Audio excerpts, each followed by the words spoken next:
What's going on, guys? Aarava here, and welcome back to my F1 2017 career mode, episode number 75 today for the Malaysian Grand Prix in Season 4. If you did miss the last one, episode number 74 at the Singapore Grand Prix, be sure to go check that one out before you continue with this one. Of course, following that Grand Prix, our lead has been quite eroded now to just one measly point in the Drivers' World Championship, so this race is a pretty crucial one. Of course, last season, this was the place where myself and Sebastian started from the back of the grid, and we had a very chaotic Grand Prix in the wet, with the two Red Bulls crashing midway through that race. So I'm looking forward to this one. It seems like on the game, Malaysia is, as equally as its real-life counterpart, sometimes really quite chaotic if there's some rain involved. I don't think there will be this weekend looking at the forecast, but we'll go ahead and continue on. I mean, I say that, we literally just cut onto a shot of some rain at Malaysia. Nice one, Arif. I mean, for qualifying and for the race, there doesn't appear to be any rain forecast. For practice, there was, so practice 1 was pretty much a write-off for us. We obviously just kind of skipped through that, did all the practice programs in the dry in FP2 and FP3, but you could see there previously on that screen with the engine components, we're getting very close now to column 5, so as I suspected maybe early on this season, we may even have to take a sick kind of component, maybe on the internal combustion engine, maybe on the turbocharger at some point towards the end of this season. I mean, we've only got 5 rounds left after this one, but, I think we may have to think about it. We'll have to see. Otherwise, we may be quite slow in a straight line in those last few races where it could obviously go down to the wire with the way it's been going between now myself and Raikkonen, it looks like. I think as obviously Vettel fell away at the Singapore Grand Prix after another retirement there, and so it looks like pretty much a 2-horse race almost, although this time, unlike last season, it's with the other Ferrari man, Kimi Raikkonen. But we go into Q1 then, and I've said this before, maybe in videos, but I'll say it again because it really is a factor that you can clearly see did come into play here as we come through to the end of Q1. Doing the Q1 lap in those conditions when the sun is going down pisses me off so much. You just can't see where the break point is, and it really does affect me. I don't know about you guys, but it really does affect me in terms of how fast I can go around the lap, and so that lap time was super slow, and I only just made it into Q2, so that was a bit of a kind of, rub the sweat off the forehead kind of moment there as we just made it in by the skin of our teeth in terms of, I think there was a few tenths in it between P16 and P15, but in terms of being right on the bubble on the cutoff line, that was quite close. Our struggles around Malaysia really didn't stop there then, as you can see in Q2 as overcast conditions, so I can actually see a lot of the track now, but still struggling to find pace straight away on our first flying lap there. We're down in P12, so we go for a second flying lap. You can see getting quite a bit of time there on the exit of the double right-hander in the middle of Sector 2 at the moment. Vettel gone fastest, so the Ferrari cars, as usual, are going well at most of the circuits, still being the fastest car overall, but we're going to come across the line to hopefully just get this in to the top 10. Yes, it will be, and it will be P9 still, so, even though that is into the top 10, it's still not amazing. Ricardo's then P6, and generally looks like our car, surprisingly, is not amazingly on the pace like it was at Singapore. I mean, obviously a very different circuit, but Malaysia is still a high-speed circuit, so you would imagine maybe the Red Bull should be performing well, but then, of course, you've got all these long straights connecting those high-speed corners where we're down on power, for sure, compared to the other guys, and I think for me, especially, I can't say about Ricardo's components, but obviously I'm running, slightly worn components. I think overall my engine is about 50% worn for this weekend, so it definitely will affect us, and as we come across the line, you can clearly see just not on the pace, really, whatsoever. P9, Vettel in P1, Raikkonen, thankfully, only in P3, but that's still a lot further ahead than us. Perez does really well to be in P5, but yeah, I think the engine wear for us is going to affect us more so this weekend than anything, really. You can see Ricardo still kind of got best of the rest almost in P6, but, we're down here in P9, some way off the pace from him, so I think that's going to make a big difference for us, but I just can't afford to use some of the newer components because I want to save them up for the last few rounds where if we can avoid a grid penalty for having to use a 6th part, then that will be ideal, so that's why I'm trying my best to basically do a bit of damage limitation if I can and use some worn components, and we'll just have to see how that goes. But Raikkonen gets elevated to P2, it looks like, as I think Hamilton is the one with a grid penalty there, so it's a 1-2 now on the front row for Ferrari, so that's not great for us. Hopefully Vettel's the one that leads the way into turn 1 for our sake for the championship, or maybe that man Nico Hulkenberg can do some stuff. Of course, Hulkenberg went very well indeed around here in Season 3 when our Renault car that I was driving in Season 3 was like a bullet around this circuit. The same can't be said for this Red Bull at the moment, but us, we'll try and fight as hard as we can, and with no rain forecast, hopefully we can go well, because the rain definitely isn't my best suit conditions on this game at all. So we'll go to the full grid, and then we'll see how we can go in the race.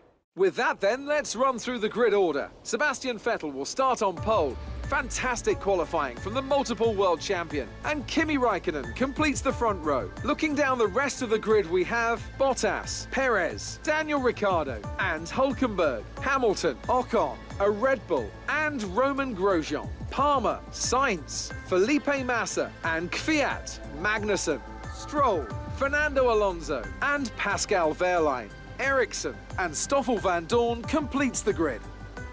And with preparations almost complete, let's head down to the track.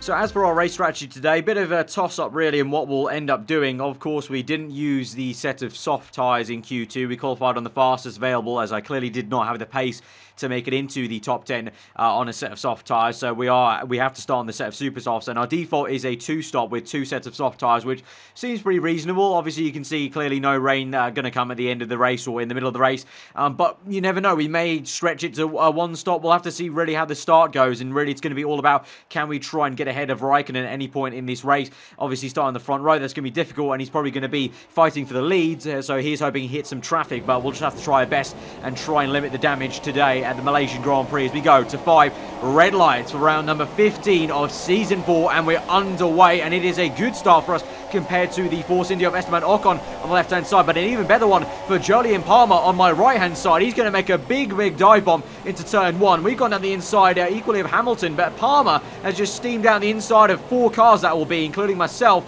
Ocon, Hamilton, and he's gone round the outside of Nico Hülkenberg. So how do you like that? Palmer with an absolute blistering start to the start of this Malaysian Grand Prix, but we are ahead of Lewis then. Meanwhile, for the lead of this Grand Prix, looks like Valtteri Bottas has got up into the lead of this Grand Prix. Go on, son. So Bottas leads the way from, I think that was Sebastian Vettel, and then Kimi Raikkonen was trying to make it side by side, and I think Raikkonen may just have that up ahead. I can just look ahead of the fight between Palmer and, Perez there made contact, and Palmer has gone wide, and Perez has really not given him any room there to work with on the exit, and so he's gone back down the order, and he's behind us in P8, so from a brilliant start to back down behind. So unfortunate, Palmer, unfortunate, but at the moment you can see there clearly Bottas leading the way from the 2 Ferrari cars, then my teammate Daniel Ricciardo, Sergio Perez, Nico Hülkenberg, we're following close behind in a Renault sandwich, and meanwhile Hamilton is just about hanging on to the back of Palmer, which is a sentence I really still can't get used to saying, to be honest, in this career mode. As we go down the inside now of Nico, our former teammate, of course he had some brilliant pace, and we could not match him the entire race weekend in Season 3. This season though, a little bit of a different story. Looks like the Renault, relative to everyone else, has lost a bit of speed around Malaysia, and so we're going on the right hand side, standard mixture only at the moment, as we only fueled up for maybe about half a lap more than our default there, so we don't have a lot of fuel to work with. But my thinking there was that I don't want to, wear out the engine too much. I mean, our engine's already pretty worn. If I keep using rich mix throughout the entire race, I'm just going to kill this engine. So, this race, unfortunately, I can't go flat out really. I'm having to think a little bit tactically about this season ahead. We've still got 5 races remaining. I need to think long term here for the rest of this season, and trying to fight Raikkonen as much as I can every single race. And as I said, this race may just be a damage limitation one as a whole overall. So now we close up to Sergio Perez though, making a late move to the inside, catch him napping somewhat, as I really didn't think the move was on, but we go side by side as we go into the high speed left-hander, then the right-hand side. We'll have the inside line here. He's going to have it tricky to hang it around the outside, and just like Perez basically did to Palmer, I do the same thing to him, squeeze him out then on the exit, and he's forced to give that position, and we're up into now what will be P5, I think that is, behind our teammate Daniel Ricciardo in P4, up ahead then the Ferrari car, and I think that's Bottas who's been overtaken then, and I think one of the Ferraris, yes he is into the lead of this Grand Prix, so it's Bottas and it's Vettel in P3, so that's a nightmare for us. That means Kimi Raikkonen is the car in first place, and that's literally the last thing I needed in this Grand Prix. I needed Vettel to be the one in first place, or Bottas, and it looks like now Vettel locking up there. It was as we entered the final sector. He's struggling at the moment, and Ricciardo is right up his chuff, and you can see he's falling back from Bottas, so that's really not good news for us, and I can't even see where Raikkonen is in any of these panning shots, so that's very worrying indeed. I mean, look at it. I mean, you can't even see him down this straight, so I think Raikkonen, just like at Singapore, is completely bolted, and so the best we can maybe hope for is trying to just limit the amount of points he gets over us this afternoon, unless I can pull off a miracle or we get a little bit lucky with a safety car potentially later in this race. We'll have to see, but we try to close up on Daniel Ricciardo now as we move on to lap 5. Equally, he's got DRS open to try and get Vettel, but he's not got the straight line speed compared to me. We slipstream Ricciardo, and we're also going to slipstream Vettel to the inside, so a double move on one straight. A little bit of contact made on the left-hand side. We're going to try and squeeze Vettel into the apex. He has to cut the corner somewhat to make that through, and he kind of tries to barge us off onto the right-hand side. We're going to do the same to him, squeeze him out on the left, being very harsh to our title rival from last season there. No love lost at all, and now Ricciardo can maybe try and make a move. No, doesn't look like it. I think Ricciardo's actually being pressurized by the Force India, unfortunately, but we're up into P3 now, and we'll go and chase after Valtteri Bottas, but really not what we need. We needed Bottas or Vettel to be there ahead of Raikkonen, because now if he gets 25 points, of course, and let's say I overtake Bottas here for second place right now, as we are closing up quite rapidly now on lap 6 actually, so we could have a chance to overtake him. You can see the engine where I was talking about, though. You can see pretty much our entire engine on the graphic for the heads-up display is completely yellow, so definitely will be affecting us this afternoon, so I need to take that into account with looking at our performance. But let's say I overtake Bottas here. We've got DRS. We'll get maximum 18 points then, and Raikkonen will get 25, so that'll still be 7 points ahead. We've got 1 point ahead in the championship, so that'll be 6 points he will lead. So you know, that will be pretty much the most we can limit the damage as Bottas comes in then, so we don't get the satisfaction unfortunately of overtaking him. And then Raikkonen's come in as well, and you can see he's already coming down the pit lane then as I'm going to turn 1. Yellow flag's out. Please be a safety car. No, it's a virtual safety car. And so actually that's going to play into Raikkonen's hands. And actually, to be fair, I didn't actually, if that was a full safety car, that would have screwed me over, because Raikkonen's come in, Bottas has come in, they're coming down the pit lane, I'm having to slow down. So actually in reality, that's the worst timed virtual safety car in the world. It would have been even more of a disaster if that was a full safety car actually in reality for me. But this is why it was my teammate Ricciardo, and oh, there's been a huge, what the hell has gone on there? A huge kerfuffle between Ricciardo and Perez going to the pit lane, and then there's been a T-bone crash with the Renault cars into the last corner. So let's look on board with Ricciardo, what went on here. Into the last corner, Perez just locks up, and Ricciardo is forced wide as he was trying to make a move around the outside, looked like, and he didn't want to come in the pits. He was turning left to go and make the final corner, whereas Perez was always coming to the pit lane. So really unfortunate incident there for Daniel Ricciardo. And then with the Renault car, well, Hulkenberg looks like, oh, bad timing there for Hulkenberg. Really bad luck. He just gets tagged by Perez, coming a little bit left due to Ricciardo, and then Palmer pretty much can't do anything but just slam into the side of Hulkenberg. I mean, let's be fair, he could have done something and braked and kind of gone around the outside, but he's an AI car, so he just slammed into the side of him. So a nasty T-bone crash for the Renault guys. So in stark contrast to what me and Hulkenberg achieved last season, which was a double podium, the two Renault guys this time round, not so much.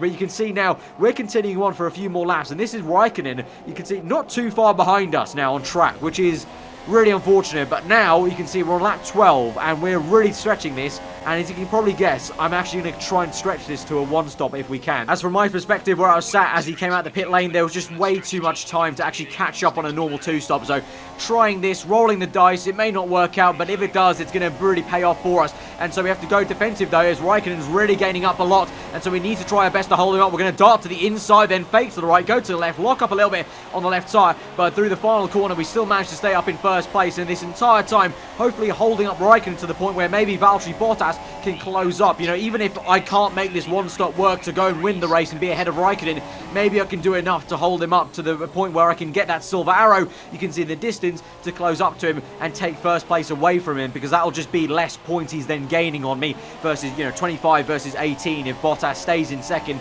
if he's able to get first place then, if I can hold Raikkonen up enough. So that's my thinking there. We're going for it. I've got nothing else to lose, to be honest. I think I'm not going to get any lower than third, it looks like, potentially, so may as well try this little throw of the dice. And so as we move on to lap 13 then, the tyres are going really quite off, and now it's fully the time to come in eventually for the pit stop there. Couldn't go any longer, even though I really did want to maybe try and stretch it one more lap, because then that could have maybe seen us try an audacious pit stop onto a set of soft tyres. But in the end, I'm going to go a bit conservative, go onto the medium tyres just in case, because I don't want this much tyre wear at the end of this next stint towards the end of the race, because unlike this stint, obviously, I know I'm getting fresh tyres in like a lap or two, whereas at the end of the race, well, I have to get to the end of the race, so I'd rather just not risk that that strategy and just go onto medium tyres. And probably, to be honest, a lot of the AI cars were doing that as well. We've seen in the past they've been very conservative. So we come out now in Q8 behind Pascal Wehrlein, ahead of Carlos Sainz, so a lot of cars unfamiliar with. Yellow flags up ahead, and I was kind of praying and hoping for a miracle of let this be Raikkonen, but it was not to be. It was actually going to be one of the Toro Rosso cars. I think Danica Fiat that is. in the second Toro Rosso. Sainz is the other Toro Rosso behind us in P8 still. And we close out to Pascal Wehrlein now. We're still in P8. We've still got some people obviously making their pit stops, including Wehrlein. I think he comes in this lap. Yes, he does. And unfortunately, he holds us up a little bit. But now is a case of just going flat out as fast as we can on those medium tyres and trying to see where we come out in terms of the pecking order once those guys make their second pit stop of the afternoon. But you saw there that Toro Rosso, the Kvyat, was stricken. We passed him. Vettel actually got held up by him. And Bottas and Raikkonen unfortunately did not. So again, we don't get the kind of miracle and luck I was hoping for. If Raikkonen and Bottas got held up as much as Vettel did in that situation, that would have been quite peachy for us, but unfortunately not to be the case. And now we move on towards lap 16 then. So 12 laps left in this Grand Prix. We're going to overtake Hamilton, overtake Vettel then, and we're up into P5. Ocon then will obviously come out behind us, I would imagine, then as we move on to the next lap, lap 17. And so this is just about obviously getting the positions where we would naturally. But you can see now, crucially, up in the top left, Kimi Raikkonen is ahead of us now, and he's still ahead of us. I mean, he was right up our chuff when we came to the pit stops, and you would imagine he would have had some good pace on the soft tyres once I stopped holding him up. But that's really not great for us. The only hope in hell now we have of reducing the points Raikkonen will get on us is if he gets overtaken by Bottas, and he comes out ahead of us indeed. Bottas does. You can see into turn 1, that's his dot going through, and he's obviously gained time to us, so we've lost a lot of pace, obviously, and a lot of ground to the two Finns doing this one stop. You know, in reality, in terms of position, we've not lost anything. We started in P3 before we made the decision to do a one stop, and we're still in P3, and actually now we're in P2, as for some reason now I think Bottas has just pit, and there's a yellow flag situation for the Haas car of Grosjean into turn 1. I wonder if maybe they made some contact, and then Grosjean continued on into turn 1, but Bottas now is pit, so that's well, it's a good thing for us to get into P2. So now we'll be defending for 18 points now. You can see the amount of engine wear we have, which is really affecting us now, so we have to do some work to defend for 7 laps now to the end of this race from Sebastian Vettel, who's right up our chuff, as Ricciardo, in stark contrast, sets the fast lap of the Grand Prix after his calamities with Perez. But this is what happened to Bottas, and why he's no longer in second place, and why now my hope of him chasing Raikkonen down has gone down the drain. Is freaking hell. He's hit the Haas car. He's lost about half of his front wing then, and he just has to probably come into the pits. You can see Raikkonen was just only 2 corners up the road, so that's actually really annoying. Although, yes, I have got up into second place, I would have much rather if Bottas gone up and chased Raikkonen, because maybe if they fought enough, I could have closed up to both of them. Potentially, you just never know how much the AI can hold each other up in those situations. So now, we kind of got the hope for that we can just hang on to P2. That's the best we can do, as Vettel tries to go around the outside then into the last corner. We defend to the inside. We open up the steering wheel on the exit to squeeze him out on the exit, and we do keep second place for now, but he's got plenty of laps to try and chase us down, and our engine is not performing too well down these straights. You can see in the background there that Force India is also going to be rapidly catching us up as we're holding up Vettel at the moment, and you would imagine this will be Kimi Raikkonen then kind of relaxing out in front, kind of going towards what will be his 3rd win on the trot. Meanwhile, we are defending for our life against Sebastian Vettel. He goes down the inside then. I leave him in the room. He's got his nose still in there with the proximity arrow lit up in red, and he's side by side with me on the exit. I go very aggressive to squeeze him towards the left-hand side on the grass hand side there, and we're going to try and force him to the outside as we go to the inside, kind of the middle of the track. You can see the Force India of Sergio Perez trying to make a move, so I parked it in the middle of the circuit as Perez was unable to kind of really make a move to the inside. But I believe now in the mirrors you can see that he's going side by side with Sebastian Vettel. We go on board momentarily with Vettel, and now we're focusing on their battle as Perez tries to make a move here. This will be great for us actually if the Force India can maybe get there and get up into 3rd place, because that may mean a little bit of an easier time. I don't know, to be honest. It looks like the Force India has some great pace actually, so I'm not too sure if I want the Force India to be in 3rd chasing us down, because obviously he's going to have some great straight line speed. But I've got a virtual safety car out now due to that Haas, I think, of Grosjean still trundling around the lap there. And so as we move later into the 2nd last lap of the Grand Prix, again defending to the inside for Vettel. Crucially though, you can see Vettel has locked up on his own accord into the last corner, and Perez has snatched it down the inside then, and he's up the way. Actually, no, hang on, that's not even Perez, that's Esteban Ocon. I don't know where Perez has gone. Esteban Ocon's come out of nowhere like lightning, and has got up into 3rd place now. Great stuff for the Frenchman,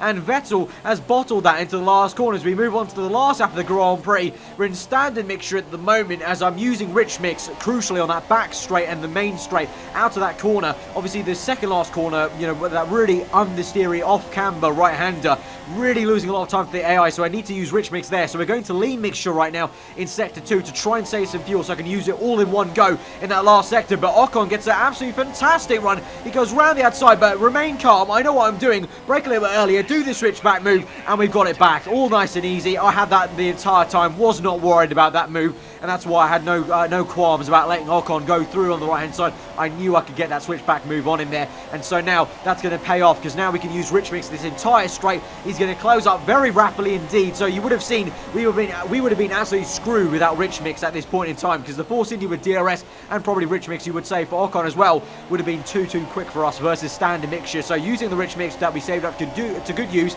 to get across the line for a very, very hard fought P2 there. But this man, Kimi Raikkonen, just 3 wins on the trot. He's got it. He's absolutely just OP as hell right now in this career mode in this season. Obviously, we've seen in seasons gone by, he's been pretty OP, but now his OP is really coming into full force against myself, and now we're going to be behind in the World Drivers' Championship, and at the moment, he looks like an unstoppable man. I need to win the next race, which is the Japanese Grand Prix. Of course, in Season 3 at the Japanese Grand Prix was the best ever Japanese Grand Prix I had, with that really great qualifying in the Renault, and I'm hoping the Red Bull, you would imagine, should go well. I myself think Japan is a pretty strong circuit for myself. I know Malaysia, along with Azerbaijan, along with, I guess you could say, places like Singapore, are a bit of a bogey circuit for me, I feel personally, and that's just the way I see it. So, and I think Japan's a strong one for me, so I'm confident I can try and come back at Raikkonen, but we really have to finish ahead of him next race. We have to